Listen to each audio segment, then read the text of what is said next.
Bismillahirrahmanirrahim. Alhamdulillahi rabbil alamin. Salatu wassalamu ala rasulina Muhammad wa ala alihi wa ashabi wa man tabi'ahum bi ihsan ila yawmiddin.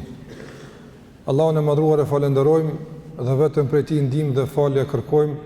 Lavdata dhe bekimet e Allahut qofshin mbi Muhammedin sallallahu alaihi wasallam, familjen, shokët, të gjithë ata që ndjekin rrugën e drejtë deri në ditën e fundit të kësaj bote.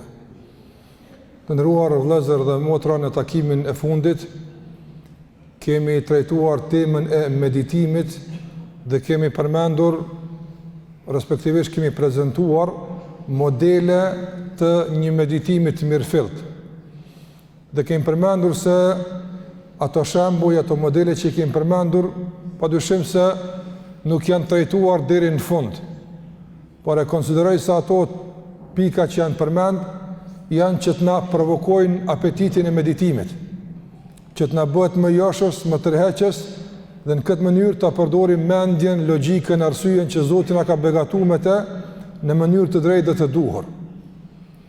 Dhe me atë që kemi përmendur, kemi përfunduar trajtimin e adhurimit të meditimit. Dhe sot vazhdojmë një adhurim tjetër, i cili është nga adhurimet e zemrës dhe është një adhurim, mendoj që nuk është hera e parë që trajtohet, nuk është hera e parë që dëgjohet, por shpresoj që spakut na përfshin fjala e Allahut azza wa jall, wa dhakkir fa inna dhikra tanfa'ul mu'minin. Na përfshin fjala e Allahut xhallahu ala, i cili thotë se përkujta, nga se përkujtimi i bën dobi besimtarëve. Do të flasim për tawakkulin, për të mbështeturit në Allahun te bareka ve taala, rreth kuptimit të drejtë të tij, realitetit të tij dhe disa pikave tjera që kanë të bëjnë me këtë temë. Një nga adhurimet madhore, nga adhurimet e zemrës, është edhe adhurimi i quajtur tawakkul, i cili në përkthim të lirë të shpejt në gjuhën tonë i bie të mbështeturit në Allahun e madhnuar. Edhe pse përkthimi të mbështeturit është vetëm një pjesë nga pjesët e shumta të këtij adhurimi, nuk është i tëri. Sikurse edhe do ta sqarojmë, adhurimi i tawakkulit nuk është komplet vetëm mbështetje, por është i shoqëruar me pjesë të tjera që të gjitha janë adhurim te Allahu te bareka ve taala. Mirë, po si të dallojmë tash këtë adhurim nga i kaluari, duhet më ngjit një emër. Atë i themi mbështetje. Të mbështetemi në Allahun te bareka ve taala dhe të dorëzohemi atij.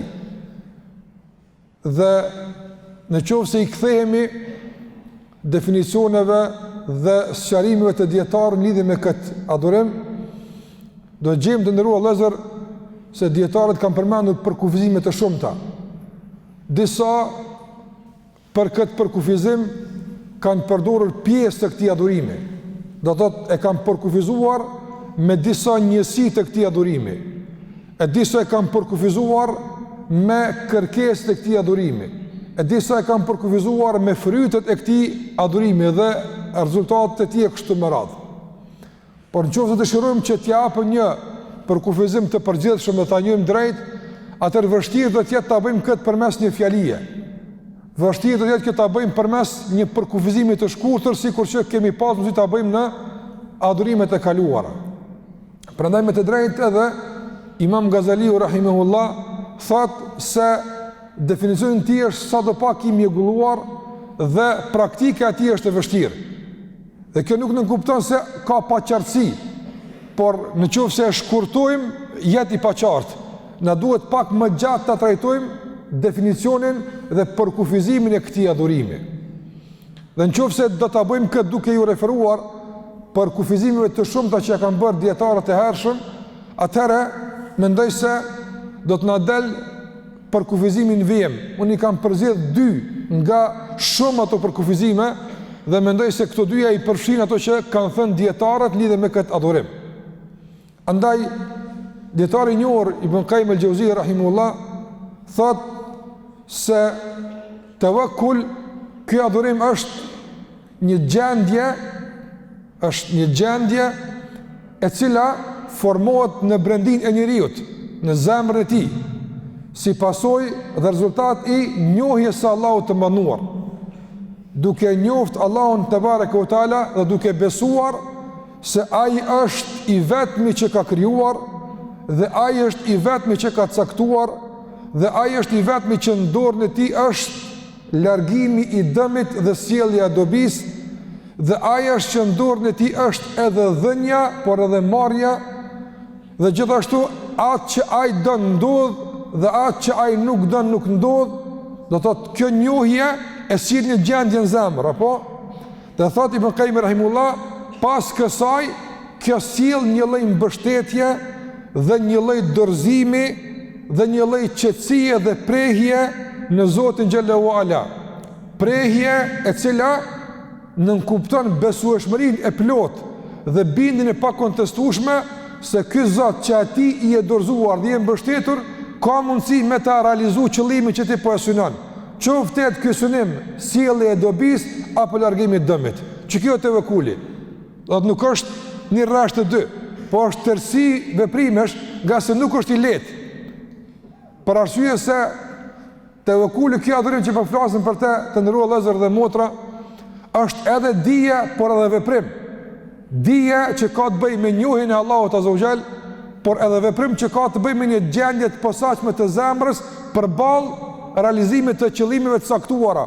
Qoftë ky qëllim të jetë i ndërlidhur me arritjen e një dobie, çfarë do qoftë ajo, e kësaj bote apo tjetrës, dhe largimin dhe evitimin e dëmit, qoftë të jetë ky dëm i ndërlidhur me këtë botë apo me botën tjetër.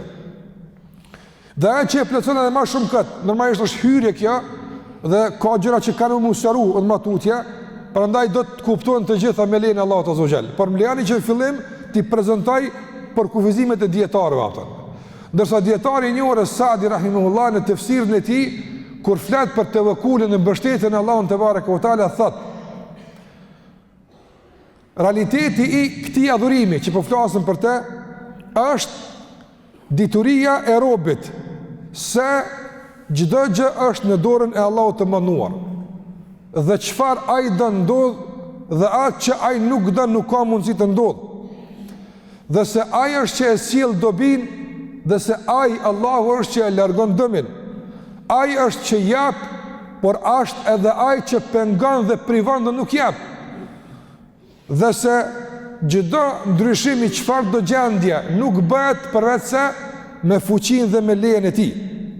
Andaj thot ky dietar, pas kësaj diturie dhe pas kësaj njohje, zemra dorëzohet dhe mbështetet te ky Zot për të arritur një dobi dhe për të evituar një dëm, duke qenë në kulmin e besueshmërisë. Kjo është më rëndësi, në kulmin e besueshmërisë dhe bindjes se ky Zot jam mundson të arrijë atë që po e synon. Ndërkohë që robi, do në kjo në raport me Zotin, ai kështu e një Allahun dhe është i bindur dhe ka besueshmëri të plot kur atij ia dorëzon punët. Mirë, po nuk përfundon, thot ky dietar, ky adhurim me këtë besueshmëri. Nga se kjo besueshmëri është ajo që i takon Zotit, e çka më takon mua?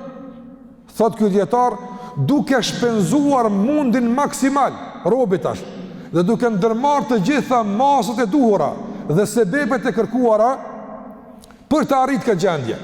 Prandaj tevekkuli është një ndarje kompetencash mes asaj që i takon Zotit dhe mes asaj që i takon robit. Zotit i takon kjo bindje që ta kemi përballë tij dhe kjo besueshmëri, ndërsa neve na takon të ndërmarrim masat e duhura dhe sebepet. E jo të dorëzohemi kështu pa sebepe, pa shkaqe, të dorëzohemi pa arsye, nga se kjo nuk është ky ibadet. E thot pastaj ky dietar, në momentin kur kjo gjendje, do të thotë ajo që e din për Zotin dhe ajo që është e kërkuar prej tij, thot ky dietar, në këtë moment kur kjo gjendje është e vazhdueshme te robi, e vazhdueshme jo vetëm në xhami, tash e mësu çka është, po e vazhdueshme në jetën tënde përballë sprovave, përballë të lashëve, përballë kërkesave, sfidave të ndryshme, thot atëra njeriu i tillë konsiderohet i mbështetur në Allahun azza wa jall. Kjo është mbështetja në Allahun te bareke ve taala. Andaj e pam për kësaj që kanë thënë dietarët se ibadeti, adhurimi i zemrës që ne po flasim për të, është një është një përdorim i mirë fillt dhe një funksionalizim i drejt i besimit që e kinë Zotin. Ky adhurim ne me kuptu se besimi në Allahun xhallahu ala nuk është i thatë. Besimi në Allahun xhallahu ala nuk është teori. Besimi në Allahun te bareke ve teala nuk është material për debat dhe polemika, por është përjetim, është bindje, është besueshmëri, që ti i dorëzosh atij që ke besuar edhe në çastet më kritike të jetës tënde, edhe në momentet më të rëndësishme për ty, kur ti e synon një arritje dhe dobi, apo mundosh dhe përpjekesh ta evitosh një dëm nga vetja jote. Ndërkohë që kjo bindje dhe kjo besueshmëri nuk lejon ty që ti të dorëzohesh, por nënkupton lëvizjen, marrjen e sebepeve, ndërmarrjen e të gjitha masave të duhura që është e kërkuar për anës tënde dhe e lejuar nga Zoti për të arritur qëllimin që ti synon. Prandaj besimtari mbështetet në Allahun, por punon. Besimtari e vërtetër që i dorëzohet Allahut, por jo dorëzim pa kredi, në kuptim të asaj s'ka bo kurgja. Jo, duhesh me e bërë tërë punën që ty të përket, e kur e përfundan misionin tënd si rob, ja dorëzon pastaj kërkesën Allahut dhe i beson besueshmëri të plot se ai ka më ndihmu. E kjo është tevekulja. Andaj në bazë të kësaj, disa prej dietarëve kur ka ardhur puna tek përkufizimi i këtij adhurimi, çka është tevekuli, nuk kam preferuar ndoshta me e përkufizu kështu me fjalë ose me këtu formulime. Mirë po e kanë përkufizuar apo e kanë prezentuar realitetin e këtij adhurimi përmes shkallëve të tij, përmes shtyllave të tij, përmes elementeve përbërëse të tij. Nga se na kur themi mbështetja në Allahun, na çfarë kuptojmë? Na kuptojmë mbështetja, dorëzoju Allahut. Nuk është elementi i vetëm i këtij adhurimi mbështetja, sikur thash fillim. Por ky adhurim përmban në vetën e tij disa elemente, dhe nëse ato nuk janë në koordinim njëra me tjetrën dhe nuk janë në funksion, apo nuk kemi tevekul të mirëfillt. Nuk mund të thua se ti je duke e adhuruar Allahun me këtë adhurim. S'u thosh. Për shkak se elementet përbërëse të këtij adhurimi nuk janë në funksion. E cilat elementet përbërëse të këtij adhurimi? E ke pa kur të merr një produkt, e kthen mrapa edhe thot, përmbajtja e tij, çka e në rregull pra, përmbajtja ku ka në rregull, po më me përdor. Edhe tevekul është një produkt, po e çuj kështu kushtimisht, është një adhurim i zemrës. Kur e kthen mrapa me këqyr përbërjen e tij, nuk del veç mbështetje, nuk del veç dorëzim, por përbërja e këtij adhurimi është shumë më tepër se mbështetja. Andaj, cilit janë përbërësit e tevekulit? Çka e përbën, ose në çfarë procese kalon brendia njeriut, zemra e tij, në çfarë procese kalon tërë ky adhurim, e që në fund ta kemi produktin final tevekul. E që kjo është ka kërkuar Allahu prej teje apo? Jo çdo mbështetje, jo çdo dorëzim është i pranuar tek Allahu te barekuhu teala. Andaj na do të bindemi me këtë se shpesh herë na mendojmë se jena mbështetur në Allahun, na e akumulon Allahut në këtë punë, ndërsa ai këtë çështje gabim e ka. Nuk i lihet punë Allahut kështu. Duhesh me ndrejq punën për mjalon, përndryshe s'ta pranon, dorëzoja sa dush ti. Mbështetën to sa dush. Duhesh me përgatit veten për më dorëzu. Nëse nuk e përgatit me përbërësit e kërkuar, nuk të pranon. Andaj dhe rrjedhimisht për kësaj, mbështetja që ka garantuar Allahu se i ndihmon atij që mbështet të, nuk vlen për ty. Se ti si mbështet të taftë. Prandaj edhe ka ardhur njëri tek pejgamberi sallallahu alajhi wasallam dhe këtë do ta sqarojmë tek ndërlidhja mes shkaqeve dhe mbështetjes, shumë e rëndësishme për neve.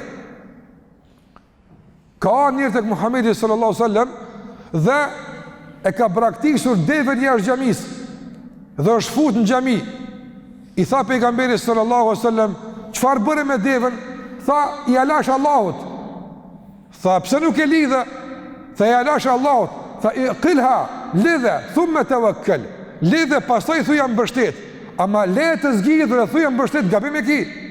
nga se nuk të runë Allah me këtë pakujdesi jepëtën. Nuk mund është me thoni alesh Allah të me rujt, se nuk të ka premtu me të rujt në pakujdesi. Të ka premtu se të ruan kur i kujdesshëm dhe i mbështetur. Po kjo po. Prandaj është më rëndësi se kjo është garancë e madhe për Allahut kur e kuptojmë ajetin çka na ka premtuar Allahu nëse ne arrijmë u mbështet te. Por kur në këtë adhurim janë të përmbledhur përbërësit e duhur. Pak ta përbërës është i zbet kjo adhurim, ose edhe nuk qëndron fare. Andaj cilit janë përbërësit e tevekulit, shkallët e tij, shtyllat quajësi dush të tevekulit që dalin nga definicionet e dietarëve ato. Përbërësi i parë i cili bën këtë ibadet kualitativ, cilësor të pranuar, është njohja e Allahut te barekuhu teala. Andaj fillon procesi i mbështetjes duke përdor atë që din për ta. Apo tash ti do më mbështet në Allahun azza wa xal. Pe ka ki këtë nisje? Çka të ka motivu? Po besimin në Allahun. Çka din për to që e mbështette? Dietar kanë përmend disa pika të njohjes së tij. E di se ajo është i vetmi që ka çdo gjë në dorën e tij. Shumë bukur. Unë e di se çka ai don ndodh. Shumë rregull. Unë e di se ai çka nuk don nuk ndodh. Shumë bukur. Unë e di se ai është i gjithfuqishëm. Është në rregull e kështu me radhë atë. Andaj përbërësi kryesor dhe i parë është njohja. Nuk ka tevekul me ignorancë. Mund të jetë një emocion, apo mund të jetë një ngushëllim, mund të jetë një dorëzim tek e fundit që s'ki çka kam ia majt, mund të jetë, po s'është tevekul kjo atë. Mbështetja në Allahun xhallahu ala fillon nga njohja. Për këtë arsye, kush ka qenë në kulmin e këtij adhurimi? Muhamedi sallallahu alaihi wasallam. Pse? Nga se ka njohur Allahun më së miri atë. Andaj na tham se njohja fillon nga përdorimi i dijes që ki për Zotin, besimin që ki në zemër për dora Allah, se Allahu xhallahu ala të ka begatuar me këtë besim për me përdor në jetën tonë. Qysh ka mundsi njeriu me besim me qenë i dëshpëruar dhe i zhgënjur, vetëm në qoftë se nuk e ka përdor besimin si duhet. Prandaj përdone. E besim çka është? Po besim është me njoft Allahun azza wa xal.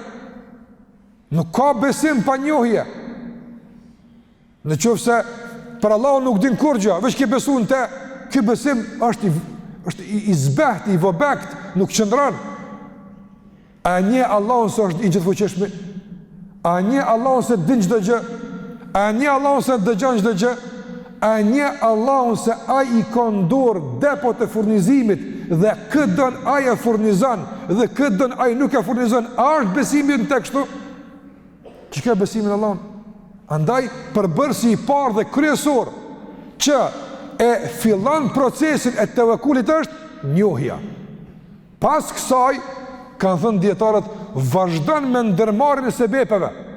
Nuk thotë Allahu është i fuqishëm, a ka mundësi Allahu me të furnizu të flajt? Ka mundësi, po nuk të furnizon.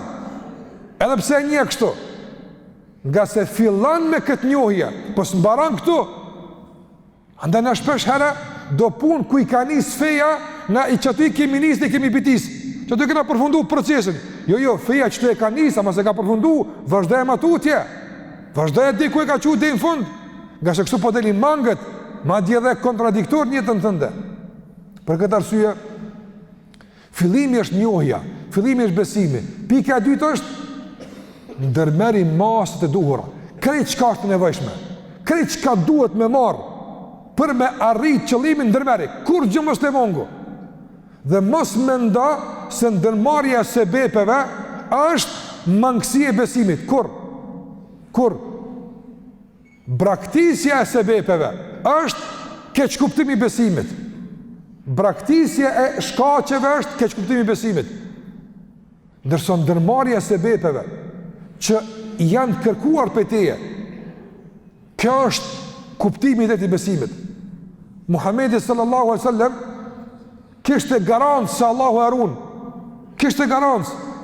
Por megjithatë, kur bëri shpërnguljen në Medinë, a shkojnë midis armiqve të tij dhe tha, hajt mushim e mprekë mu. A bëri kështu? Nuk bëri. Fillimisht fshehu razi e bëri shpërnguljen. dhe e bëri natën, dhe pastaj ndërmori një rrugë krejt tjetër, ishte nisë në Medinë, ndërsa rrugën e kishte marrë sikur se me shku në Sham. Tjetër rrugë i ra komplet. Pastaj u mshef në shpellë. Madje Abu Bekri radhiyallahu ta'ala anhu thot, kur ngjitej drejt shpellës, ecste në majët e gishtrimeve që mos të lënë gjurmë të hapëve ti. U mshef në shpellë. E këto çka janë këto? A është i mbështetur në Allah apo s'është i mbështetur? Dikush mund të thotë, shumë më tut pejgamberi sallallahu alajhi wasallam, shumë frikacak, s'është dash ka shumë më marr. Ai e din se ndërmarrja e sebeve nuk është frikë, por është kuptim i drejtë i mbështetjes. E jo që është ti punë mi bo, mi kry, ti mundohu, ti përpjeku. Andaj kjo është përbërsi i dytë kryesor i mbështetjes. Nëse nuk e ndërmerr sebepin si duhesh, mos thuaj mbështet. Nga se kelon hapësir. Po, kur përfundon mundësia ndërmarrë sebepeve, s'ka mundësi me marr. Unë e di se duhet edhe këtë, po unë s'muna. Dorëzoj Allahut pasaj çfarë? Çush ke mujt? Mirë, po përderisa ka mbet mundësi, duhet me harxhu. Allahu kërkon prej te me shpenzu mundin maksimal për me arrit atë që synon.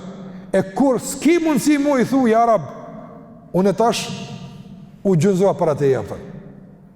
Përbërsi i tretë është të ndërruar Lazar, zemra tjetë e mbështetur në Allahun. Njohja, shkaqet dhe masët të ndërmara, pastaj mu qetësu. Apo mu qetësu zemra tek Allahu Azza wa Jall.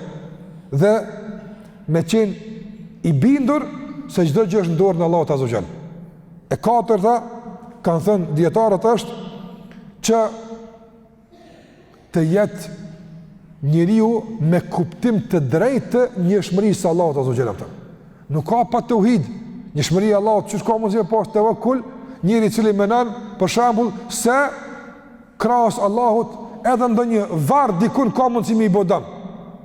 Apo çu ka mundësi kështu me ky besim në këtë mënyrë pa mundson dorëzimin e drejtë Allahut Azza wa Jall. Nga se nuk e ke njësu Allahun komplet me atë që kërkohet. E kjo është thelbi i besimit. Dhe gjithashtu kanë thënë se përbërës i rëndësishëm i mbështetjes në Allahun është mendimi i mirë për te. Mos i bëj këto punë unë e pibaj veç qa po di unë Zoti, njëherë s'm ka panimua vën, a kështu s'bën. Nuk bën. Me pas mendim të keq për Allahun s'ka. A thon. Kajt më ndërmarr, kajt sebeve të marr, po mendimin se kit mirë për ta mungon përbërsi. Se nuk e formon tevekkulin që duhet. Mendim të mirë për Allahun. E çka nuk kupton mendimi i mirë? Nuk kupton se atë që e ka përzgjedh për ty është më e mirë se ajo që ti po ke qef. Me mendu mirë sa ai ta do të mirën. Me qenë i bindur dhe me mendu për Allahun te bareke ve teala se ai është më i mëshirshëm për ty se ti për veten tonë. Kjo është mendimi i mirë për ta. Mendimi i mirë për ta është me qenë i bindur se Allahu xhalla xhelalu të ndihmon dhe të mundson me arrit atë sukses që ti po synon. Ndërsa ai i cili mbështetet në Allahun Azza wa Jall me këto pika, por kur vjet e puna e mendimit mirë, e ka në fazë eksperimentale. Mendimin e mirë nuk e ka për një me, po e ka në fazë eksperimentale. Thot, provoj, nështë ja, Allahu nuk provohet. Kënë thonë 100 herë, nuk është Allahu me provu. Sikur se në këtë dunje, do me bo biznes me dikant, të provojnë një muja është i besushëm, apo, valla po vazhdoj. Apo, madje do me bo me qasi me dikant, po e provon. Do me gjithë shka në këtë dunja po provohet.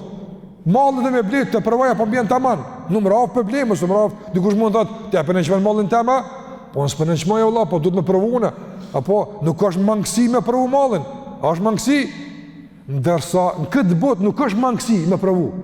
Ndërsa mangësi dhe turp është me provu Allahun Azza wa Jall. Hajtë një me hoxha, tha, hajtë të provoj, apo, leti hoxhën. Jo, ti këshire besimin tanë. Besimit në Allah nuk të lejan me provu Zotin, po duhesh me pas mendim të mirë për te. Përbërsi tjetër është, do të thotë, me largu çdo cytje dhe hamendje që ta turbullon qetësinë e zemrës. A thamë duhet zemrë kënë e qetash, apo se është duke u dërzu tek Allahu. Është një proces, si kurse për shambull, a ke pa kur janë do fotografi, do ingjëzime të holla, precize. Thotë, mos lëviz të lutna, ma e frimën, 10 sekonda, e lëshoj frymën, e lëvize, edhe njerë duhet apo. Apo edhe kështu tek Allahu kur don me dorëzu zemrën, mos lëviz. Dorëzoj Allahun, mos shko me tash në tona mbota, zbota. Ja, duhet e qetë me kon zemra apo. Duhet e qetë. Mos me leju me turbullu rrethon të jashtme.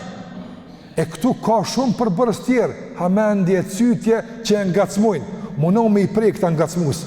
Po këta nuk prejnë në vakt dorëzimit.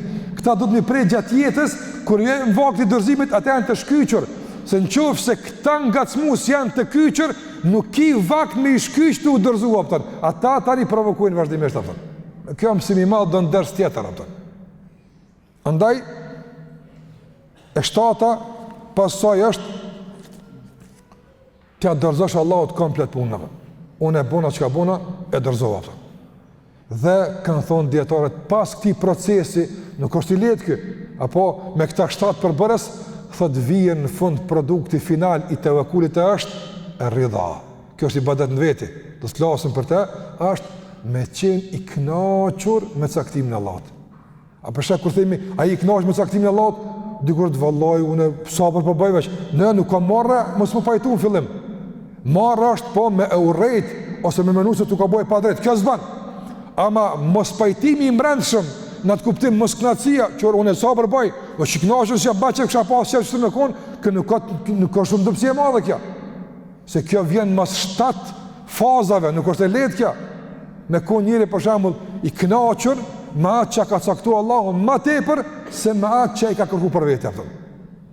Psa ka mundësi kjo mu arrita, nuk e di, qështu përthojnë këta.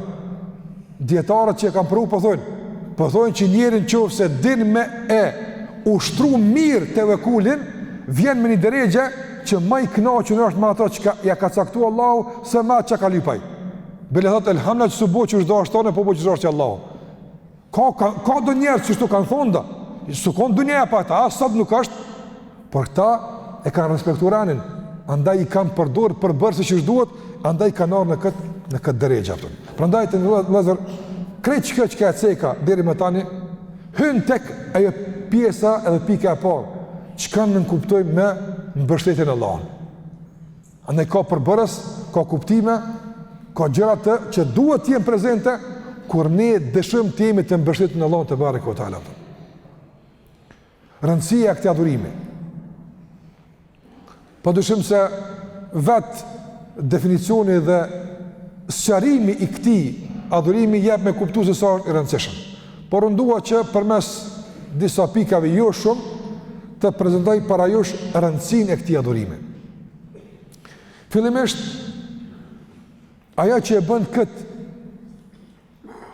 adhurim të rëndësishëm të nderuar vëllezër e motra është se Allahu i mënduar e ka kushtëzuar kualitetin e besimit me kualitetin e mbështetjes. Sa është kvalitative, cilësore, kjo mbështetje, sa është në rregull e qa që është në rregull besimi. Të thotë shëndetin, po e shukës të kushtimisht, shëndetin e besimit ton e dikton shëndeti këtij adhurimi. Në që se kjo është i ladh, edhe imani është i ladh. Në që se kjo është i smut, apo edhe imani është i smut. Në qoftë se është mbështetja tevekuli i zbat, edhe imani është i zbat. Kjo është në rregull i shëndosh, edhe imani është në rregull i shëndosh.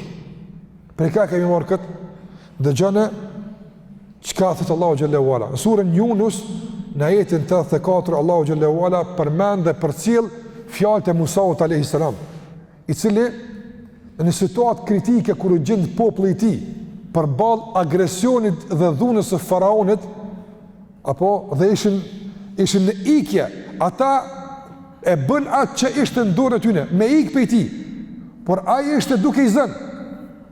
Dhe Musa alayhis salam këtë rast ju tha, kale Musa, ja qaumi. Musa alayhis salam i tha, o popullim, in kuntum amantum billah. Në qoftë se në Allahun keni besu, fa alayhi tawakkalu. Në të mbështetuni. In kuntum muslimin. Në qoftë se keni besu në Allahun edhe jeni musliman të punë s'kan pos që shtot. Më mbështet në Allahun azza wa jalla. Andaj është manifestim i shëndetshëm i besimit edhe i përkatësisë tënde si musliman është mbështetja në Allahun azza wa jalla. Në qoftë se ka dobësi mbështetje, atëherë kjo më jep me kuptues se edhe besimi nuk është përdorur sa duhet ose defekte të tjera që mund të shfaqen në besim. Gjithashtu në surën Maide, në ajetin 24, Allahu thot: "Wa 'ala Allahi tawakkalu in kuntum mu'minin." Në Allahun mbështetuni në qoftë se jeni besimtar. E dyta që e shfaq rëndësinë e këtij adhurimi është se udhëzimi në rrugën e drejtë dhe udhëzimi në udhkryqjet e shumta të kësaj bote vije si pasojë e mbështetjes. Në qoftë se mbështetesh si duhet në Allahun Azza wa Jall, ai të udhëzon dhe të orienton dhe të drejton çfarë duhet të thuash, si duhet të sillesh, ka duhet të mbash e kështu me radhë. Prandaj kjo nga njëra anë. Në anën tjetër, lloj shpagimi ose lloj mirënjohje ndaj Allahut për udhëzimin që na ka dhënë është më mbështete. Po thuaj se begatia e imanit nuk kompenzohet ose nuk kemi mirënjohje sa duhet ndaj dhuruesit të kësaj begatie, në qoftë se nuk kemi në nivelin e duhur të këtij adhurimi. Allahu xhallahu ala në surën Ibrahim në ajetin 12 kur përmend persekutimin e një grupi të besimtarëve në të kaluarën nga disa të dhunshëm dhe një udhëhec agresor që u ka bërë zullum, thot se këta besimtarë kanë thënë: "Wa ma lana an la natawakkala 'ala Allahi wa qad hadana subulana." E si mos të mbështetemi në Allahun kur ai na ka udhëzuar në rrugën e drejtë. Apo ai na ka udhëzuar, apo sa që është liman Allahu Jalla Jalaluhu të ka udhëzuar në rrugën e drejtë. Allahu Azza wa Jalla të ka kriju, të ka udhëzuar në këtë botë pa kërkuar prej tij. Ky udhëzimi është edhe udhëzim i kësaj bote, edhe udhëzim i botës tjetër. Si mund të jetë udhëzimi stimulues i mbështetjes që Allahu Azza wa Jalla të ka udhëzuar në përdorimin e trupit tënd. Për shembull, a ti ke kërku prej Allahut me të mësu se si me i përdor syt, apo ai të ka mësu pa kërku prej ti? Cëla ka ndodhë? Ka ndodhë e dyta. Ai të ka mësu hiq për vetë ato. A ti ke kërku prej Allahut me të mësu, ja Rab, nuk po di me qa me hongër. Tash nuk po di ja me vesh hata me gojnë, s'po di me qka, mësëm ja Rab. A ti ke kërku prej ti me qka me hongër, ai të ka mësu hiq për lypi ti. Kush të ka udhëzu për mënyrën e të ushqyret, kush? Allahu të ka udhëzu, ai të ka mësu. Hiq për lypi ti, apëtër.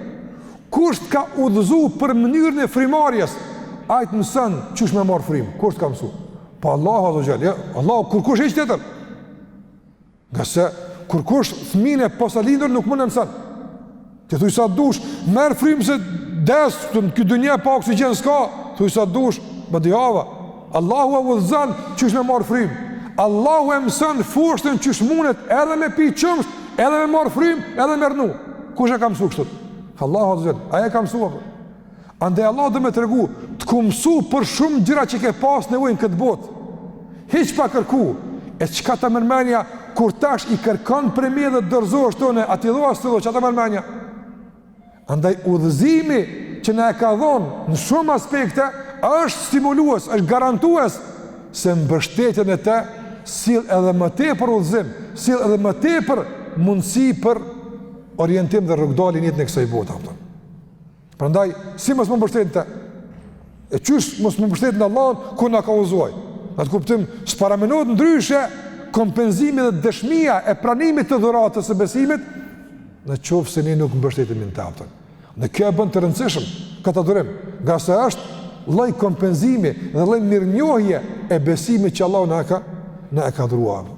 Prandaj edhe Allahu xhallahu ala i ka thënë Muhammedit sallallahu alaihi wasallam, "Fatawakkal ala Allah, innaka ala al-haqqi al-mubin." Mbështetu në Allahun, nga se ti je në të vërtetën. Apo ti për sebepe ke marr, ti je në të vërtetën. Tash veç dërzoja punë të Allahut, Allahu xhallahu ala me të ndihmuar. Gjithashtu, ajo që e bën të rëndësishëm këtë adhurim është se Allahu i manduar me këtë adhurim ka obliguar të gjithë pejgamberët e tij. Merren Kur'an ku Allahu flet për pejgamberët e tij, për të dërguar e tij, do të vrejmë se të gjithë ata të dërguar që kanë qenë të mëhershëm kanë qenë të mbështetur në Allahun dhe ka qenë kërkuar nga ata më mbështetur në Allahun azza wa jalla. Duke filluar nga i fundit prej tyre, Muhamedi sallallahu alaihi wasallam. Allahu i ka thënë Muhamedit alayhi salatu wassalam, fa idha azamta fatawakkal ala Allah. Fa idha azamta, kur i ke kry punët e tuaja, i ke marrë sebepet, ke vendos me ecë një rrugë, atëherë çfarë bën? Mbështetu në Allahun, kërkesë. Pastaj Hudi alayhi salam, kur i erdhëtu popullit i tij, pasi që e kanë kërcënuar ata, ka thënë inni tawakkaltu ala Allahi rabbi wa rabbikum. Unë jam mbështet në Allahun, në Zotin tim dhe në Zotin tuaj. Gjithashtu Allahu kur flet për Jakubin alayhi salam thot se Jakubi kanë inil hukmu illa lillah alayhi tawakkaltu wa alayhi falyatawakkalul mutawakkilun. Në Jusuf në ajetin 67 ka thënë inil hukmu illa lillah.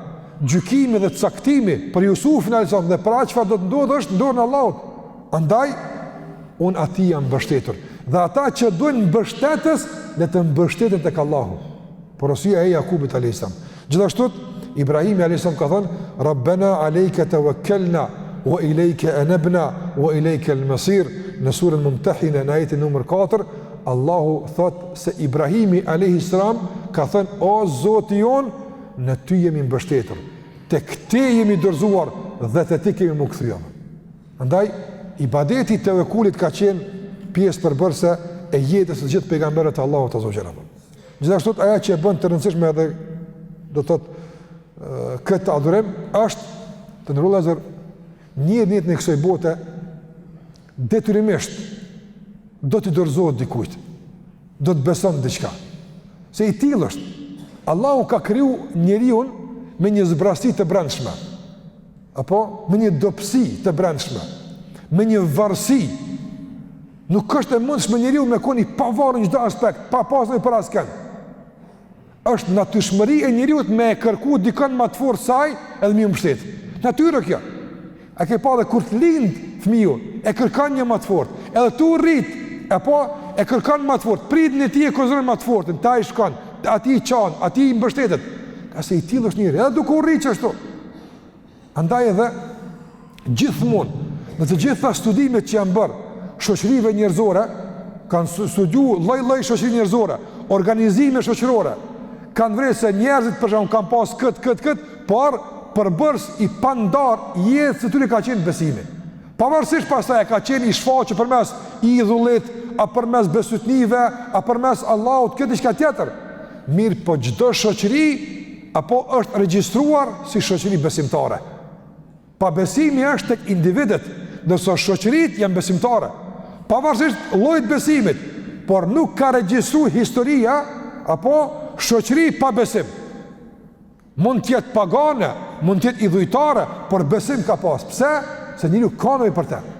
Dhe ku nuk e gjen me çka me mbush kët, po pastaj e mbush me gjëra mund duken ty ndoshta banale, çesharake, por ja, këtu e ka gjetë vetën e tij atë. Shikoni një nga ashabët e pejgamberit sallallahu alaihi wasallam, Omeri radiallahu ta'ala anhu, ky burr i madh, ballukun i meq me urt, mirë po s'ka ditë që është me mbush këtë brasti. Derisa Allahu e ka dërguar udhëzimin, e ka dërguar Muhammedin sallallahu alaihi wasallam. Thot Omeri radiallahu ta'ala anhu, shikoni përvojën e tij me këtë gjendje. Edhe pse u kon i fortë, u kon trim, dihet trimnia e Omerit dhe guzimi i tij, po megjithatë ka pasur për një Zot që shkon i lutet, i dorëzohet, kërkon prej tij. Ka nevojë njëri për këtë. Është nevojë e pashmangshme, nevojë e natyrshme e njeriu. Nuk mund të ti përballon kësaj kërkese pa e plotësuar vetën e tij. Andaj Omeri radhiyallahu anhu thot në kohën e kaluar para se me depërtu në zemrën e tij besimin në Allahun, thot i blesha zotrat në treg me parë. Thot e blesha një zot se më do ke i mirë. E majsha kur del ke një më i formuar më mirë, e heksha këto e blesha ato. Se më do ke ky më i formuar më i mirë. Thot derisa kishte kohë kur s'kisha para me blezat. Omeri thot çështo. Nuk kisha para me blezat. E ç'a bësh pa Zot? O pa s'kum nejt pa Zot. Apo s'kum pas para, me thonë det bëj pare bli Zotin. Ja, opet nuk ri pas Zot. Sa është kërkesë. E i ka thonë çka bëjsha? Thot Omeri radiallahu anhu, thot shkojsha në shtëpi, edhe i merrsha disa copa të hurmës. Hurmja, apo dhe i përzisha me zveti, i bëjsha brum. Dhe nga i brum i hurmës e formojsha idhullin tim. E formojsha Zotin. Diçka duhet me dorëzu dikun duhet me shku. Thot mandej më kap kjo uria, se ato hurmi ka pas për buk, tash e ka marrë Zotin, thot ja hangësha dorën. Ballë ka një. Tani më kap kjo uria në drek, ja hangësha komën. Dikur tha natë mund të ishe hangësha krejt. Thosha hajse sa bëj bli tjetër atë. Ti duket që shava ka maj me diçka u dosh me mush, çështë do ka mush. Çështë do ka mush. Andaj njeriu ka nevojë, është krijesë dop, ka zbrasti, me diçka e mush. Ose me kësi, ose me diçka duhet ato. Andaj duhet më mbështet dikën. Prandaj, në qoftë se njeriu nuk e kupton drejt mbështetjen në Allahun Azza wa Jall, kjo nevojë e brendshme dhe kjo zbrasti do të keq përdoret nga shejtani. Dhe njeriu pastaj do të bën këto veprime qesharake, i mbështetet hurmeve, i mbështetet gurrëve, dikujt ai duhet më mbështet. Në qoftë se nuk e kupton drejt mbështetjen e Allahut Azza wa Jall. Prandaj kuptimi i drejtë i kësaj mbështetje është në orientimin e drejtë të brendisë së njerit dhe në ushqimin e shëndetshëm të kësaj brendie që është e varfër, do në ushqim vëllai, kjo do me hongër. Shpirti do në ushqim. Një sikurse edhe brendia një lukthi i tij, sikurse aspekti material i tij që do në ushqim. E njeriu që po ku nuk gjon ushqim, do me dek han gjithçka. Për me pështu vetën, gjithë shka hanë. Andaj është regjistru që njerët kanë hongër gjithë shka. Që në gjendje normalit të së në paramendon. Pse së në paramendon? Po se ti ki që ka me hongër, alhamdulillah, po. Ama njerët kërë në menë situata kritike, është zatit, shpirti për me dalë, kanë grënë gjithë shka pëtën. Që sot nuk mund me paramendu, po në situatë. Edhe kështë të ushqimi shpirtnor, duhet me ushqimi besim të drejtë. Nuk ushqiet, qka gjona i hanë. Qka gjonë beson për rrugë? Me hurme, me halve, me qka të gjonë, duhet diçka me mush. Prandaj, na duhet me mush me na qka është e drejt. E drejt është mbështetjen e Allahut. Nuk mushët drejt, nuk kuptohet drejt, këtë zbrasti diçka ka me mush. Pastaj qka e mush është çështje personale, dikujt me këtë, e dikujt me atë, por nuk mbetet pa u mbush apo. Prandaj ajo që e bën me rëndësi këtë pikë është se varësia jonë e brendshme dhe varfëria jonë që kemi të natyrshme. Aja varfri nuk largohet, nuk mund me shku në spital me thonë, Niva Hoxha tha, është një zbrastin mrena, edhe aja duhet më mush. Heqma vëlla krejt. Heqma, mësë të kam heqa, a heqet e? Jo, aja nuk heket, aja nuk heket. Aja nuk heqet. Aja kur heket, së të sjemu. Se aja është shpirti, aja është gjallëria jote. Aja është që e përbën realitetin e ekzistencës tënde. Që aja është? E qatë pjesë që e përbën gjallërinë tënde dhe qatë pjesë që e përbën ekzistencën tënde e në qatë pjesë që aty ku s'kan qasë e rengjenet as mjetet më të sofistikuara për ngjizim qatë jem rana Allahu e ka bo një zbrastin një varfri që ta ka qu libën dhe pejgamberin ka unë mere që të ushqim i jepja edhe ngihet po ata që nuk janë ngopin me këtë pa tjetër se e kërkon shpirti pastaj mushet me edhe me bestytni edhe me gjëra që si paramendon logjika e njeriu të më bëj, po çka njerëzit i bojnë. Prandaj njohja e detet e vekulit të ndërruar Lazar dhe motra bën që këtë zbrasti, këtë varfri, këtë nevojë, këtë domosdoshmëri të brendshme ta plotësojmë me atë që duhet, dhe të mbështetemi në atë që meriton mbështetjen në të. Dhe të drejtohemi dhe të dorëzojmë atij që meriton dhe është i vetmi që meriton këtë lloj të adhurimit atë. Nga se nuk adhurohet askush me të drejtë pos Allahut të manduar atë. Dhe gjithashtu pika e fundit që e përbën rëndësinë e kësaj teme të ndërruar dhe motra është duaja. Tevekuli dhe duaja kanë një lidhshmëri shumë të fuqishme mes vetë.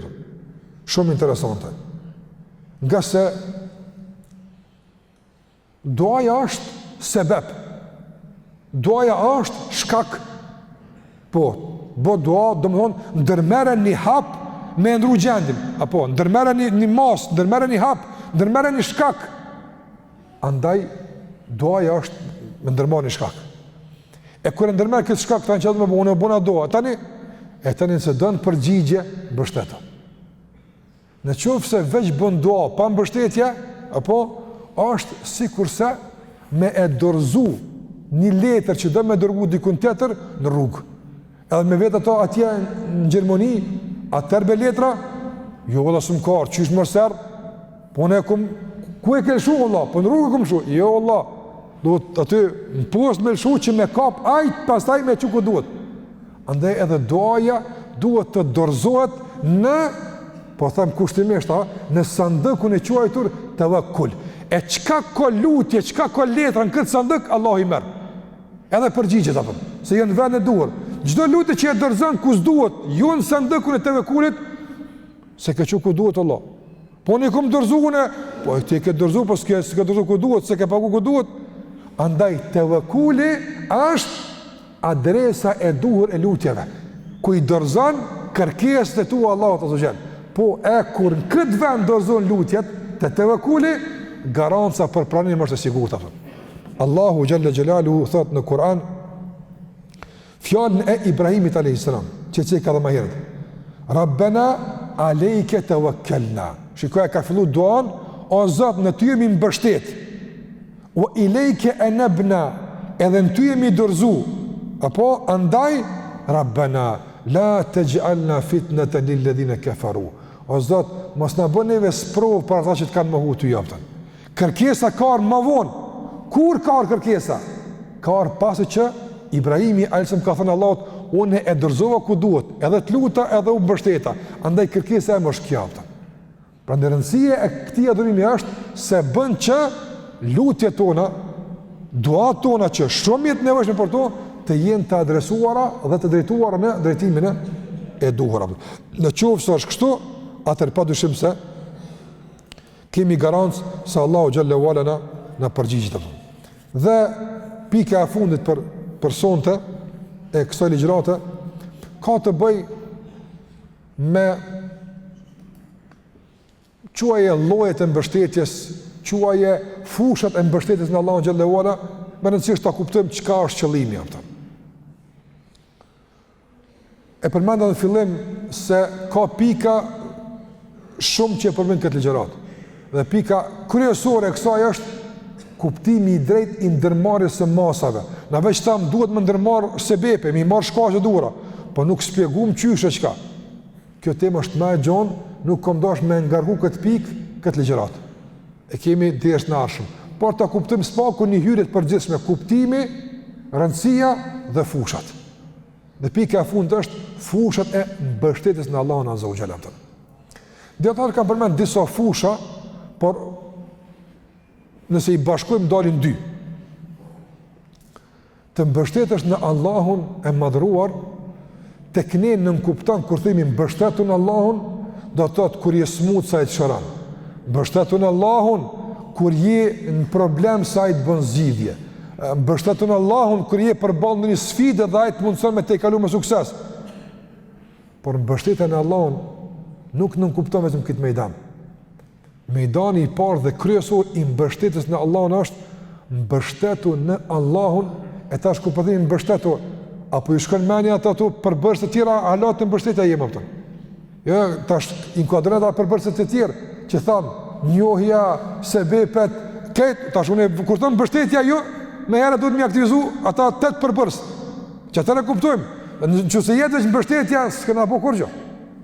Andaj unë po them mbështetja në këtë punë do të thotë i bën kjo.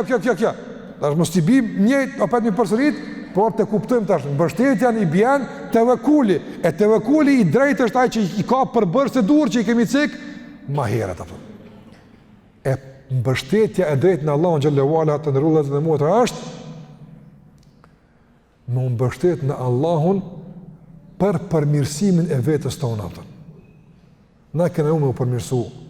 Kena nevoj më ndreq, kena nevoj për me shtu adhurime, kena nevoj për me rujt stabilitetin në fejnë tonë, me qenë të qëndrushëm, kena nevoj. A jenë mbështet në Allahun në këtë pikë, por mbështetje që shemësum, ju që shekena ditë atë. Sa tjene ke po një vargë, edhe gjithashtu në kuadrë kësaj është mbështetja në Allahun në përmirësimin e gjendjes së njerëzve të vendit tonë atë. Ka mangësi, ka tmeta, ka dukuri negative, ka gjëra të caktuara që duhet me përmirësu. Ai mbështet në Allahun azza wa jall. Por mbështetet tash me version e ri të kuptimit apo me ato pika që i cekëm atë.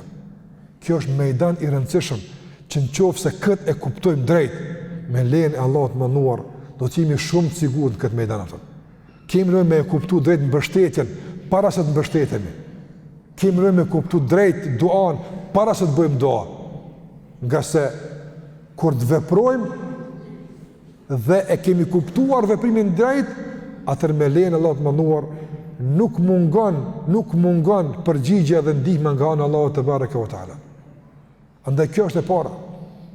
Mbështetju Allahut në përmirësimin e vetes tënde dhe të ruajtjes së besimit tënd, të ruajtjes së vetes tënde. Mbështetju Allahut dhe mbështetju Allahut gjithashtu jo vetëm për veti, por në përmirësimin edhe të familjes tënde, edhe të shoqërisë tënde, edhe të vendit tënd, edhe të njerëzimit. Mbështetu që i bie njohje me risebebet e kështu me radhë. Dhe fush veprimi i dytë i tevekulit është mbështetu në Allahun në të gjitha ato punë të kësaj bote, qofshin dobi që synon me i arrit, apo qofshin dëme që synon me u largu për tyne. A do në furnizim për Allahut, a do në Allah me të furnizu, mbështetu në të aftën. A kuptohet që ka mbështetu atë, apo cilën ato 8 pika, që e mbështetja të. Bëhu i sukses shumë në shkollimin tënd. Apo mbështetën Allahun azza wa jalla. Ama ç'është duhet? A dëshiron këtë, atë mbështetën. Mirë po, padyshim se ky mejdan i dytë është shumë i rëndësishëm. Por dietar ka thënë qoftë se dona me krahasu me të parën, ka aq dallime saqë nuk ka mundësi me i numëru kush pas Allahut azza wa jalla. Nëse mejdani i parë është mejdani më i rëndësishëm për njeriu që atje me qenë mbështetja kolektive dhe dorëzimi i drejtë në Allahun e mënduar. Prandaj mbështetja në Allahun xhallahu ala të ndërrozer është një adhurim i zemrës, është një gjendje e brendshme shpirtore, një cilësinë e prehje e cila i ka përbërësit e vet dhe i ka fushat e veta. Në qoftë se ne këta përbërës i kemi parasysh dhe i kompletojmë dhe në mënyrë të drejtë i orientojmë ka Allah i mënduar, kemi arrit të bëjmë një nga adhurimet më të mëdha dhe më të rëndësishme për neve. Dhe në qoftë se këtë e bëjmë pastaj dhe e shtrim në fushat e përmendura, me lejen e Allahut të mënduar, do të jemi të sigurt, do të jemi të lumtur, do të jemi gjithmonë në mirëqenie dhe do të jemi gjithmonë në përmirësim e sipër.